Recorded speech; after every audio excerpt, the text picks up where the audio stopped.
এখানে ভারতীয় জনতা মোর্চার পক্ষ থেকে তাকেও মারধর করা হয়েছে। বিভিন্ন জায়গায় সেন্টার থাকা সত্ত্বেও এর সব বিক্ষিপ্ত ঘটনা কিছু ঘটছে। একবারে জুডিশিয়ারিকে আমি ধন্যবাদ দিই।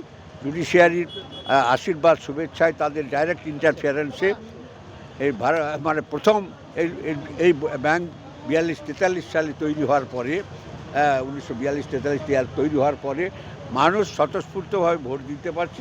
কোনো কোনো জায়গায় বিক্ষিপ্ত ঘটনা কিছু ঘটেছে, মারধর করছে, সে করছে। গোটাটাই তো লুট হতো।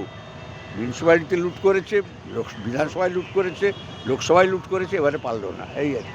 কেউ বলছেন না কেন্দ্রীয় বাহিনী ভোট নজিরবিহীন ঘটনা, কেন কোনো সময় হয় না, এবারে করা হচ্ছে। না করার দরকার হলে আবার করা হবে। ওই চোর ডাকাত যতদিন থাকবে ততদিন সুপ্রিম কোর্টে গিয়ে, হাইকোর্টে গিয়ে আমরা সিআরপিএফ চাই। নিজে আপনি ভোট দিলেন, কতটা নিরাপদ বলে মনে করছেন? আমার ধারে কাছে কি আসবে, আমার তো কিছু দরকার হয় না। আমি তো 1 নম্বর ভোটার এই কেন্দ্রে।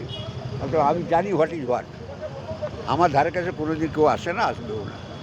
ফিরহাদ হাকিম বলছেন কিছুদিনের মধ্যেই সংখ্যালঘু সম্প্রদায় তারা আছে শাসন করবে। দিবা স্বপ্ন দেখছে, দিবা স্বপ্ন। ও চাইছে আমরা সংখ্যালঘুরা, ভারতীয় জনতা পার্টি মুসলমানদের রাস্তায় রাস্তায় ধরে পিটি। তো ও কতদিন পিটে, কতদিন বাহু দেখায়, এটা আমরা দেখব। একজন মন্ত্রী হয়ে গুরুত্বপূর্ণ দপ্তর। না ও তো headless. Headless minister in West Bengal and dacoit. হ্যাঁ, এই জাতপাত তুলে আমরা জীবনে কখনো ভোট করিনি।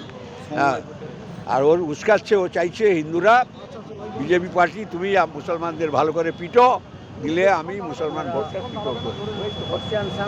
সময় ভোটে জয়ের ব্যাপারে কি আশা? হ্যাঁ, সময় ভোটে জয়ের ব্যাপারে কি আশা? কি ভোট?